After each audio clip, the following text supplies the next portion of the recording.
কামোদা একাদশীর এই পবিত্রতম দিনে সবাই মিলে ভগবানের এই শ্রীরূপ দর্শন করুন এবং এই দর্শন করতে করতে সবাই মিলে একাদশীর ব্রত মাহাত্ম্য কথা শ্রবণ করুন। চৈত্র মাসের শুক্লপক্ষের কামোদা একাদশী ব্রত মাহাত্ম্য বরাহ পুরাণে বর্ণিত রয়েছে। মহারাজ যুধিষ্ঠির বললেন, হে বাসুদেব, আপনি কৃপা করে আমার কাছে চৈত্র মাসের শুক্লপক্ষের একাদশীর মহিমা কীর্তন করুন।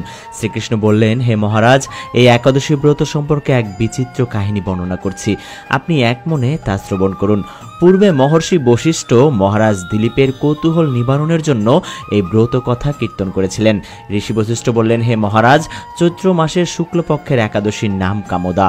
এই তিথি পাপনাশক ও পুণ্যদায়িনী। পূর্বকালে মনোরম নাগপুরে স্বর্ণ নির্মিত গৃহে বিষধর নাগেরা বাস করত। তাদের রাজা ছিলেন পুণ্ডরিক। গন্ধর্ব, কিন্নর ও অপ্সরাদের দ্বারা তিনি সেবিত হতেন। সেই পুরী মধ্যে অপ্সরা শ্রেষ্ঠ ললিতা ও ললিত নামে গন্ধর্ব স্বামী স্ত্রী রূপে ঐশ্বর্যপূর্ণ এক গৃহে পরম সুখে দিন যাপন করত। একদিন পুণ্ডরিকের রাজসভায় ললিত একা গান করছিলেন। এমন সময় ললিতার কথা মনে পড়ে গেল। ফলে সঙ্গীতের স্বর, লয়, তাল মানের বিপর্যয় ঘটল। কর্কটক নামে এক নাগ ললিতের মনোভাব বুঝতে পারল। গানের ছন্দভঙ্গের ব্যাপারটি সে পুণ্ডরিক রাজার কাছে জানালো।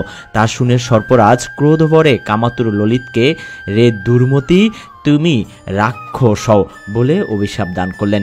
সঙ্গে সঙ্গে সেই ললিত ভয়ঙ্কর রাক্ষস মূর্তি ধারণ করল।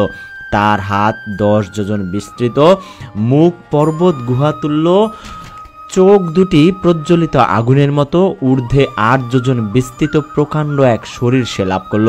ললিতের এরকম ভয়ঙ্কর রাক্ষস শরীর দেখে ললিতা মহা দুঃখে চিন্তায় ব্যাকুল হলেন। স্বেচ্ছাচারী রাক্ষস ললিত দুর্গম বনে ভ্রমণ করতে লাগলো। ললিতা কিন্তু তার সঙ্গ ত্যাগ করল না।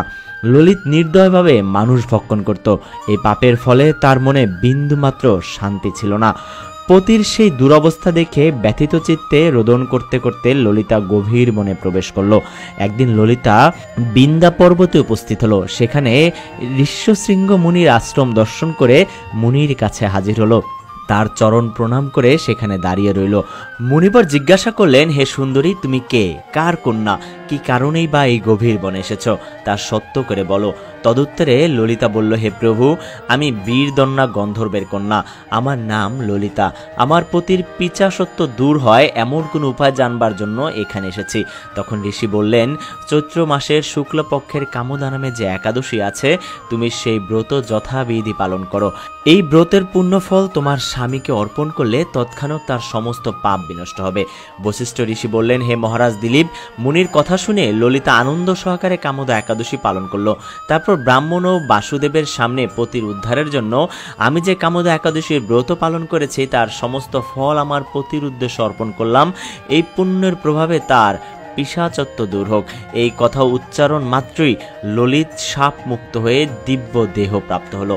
পুনরায় গন্ধর্ব দেহ লাভ করে ললিতার সাথে সে মিলিত হলো। তারা বিমানে করে গন্ধর্ব লোকে গমন করল। হে মহারাজ দিলীপ, এই ব্রত যত্ন সহকারে সকলেরই পালন করা কর্তব্য। এই ব্রত ব্রহ্মহত্যা, পাপ বিনাশক এবং পিশাচত্ব মোচনকারী।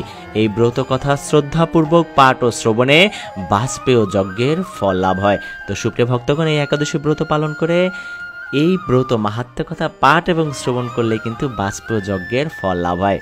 এখানেই কামোদা একাদশী ব্রত মাহাত্ম্য কথা সমাপ্ত হলো। সুপ্রিয় ভক্তগণ, আপনারা যারা একাদশী ব্রত পালন করছেন সবাই এই ব্রত মাহাত্ম্য কথা সবার মধ্যে ছড়িয়ে দিন এবং সবাই মিলে একাদশীর পূর্ণ ফল অর্জন করুন এবং সবাই একত্রে বলে উঠুন, হরে কৃষ্ণ।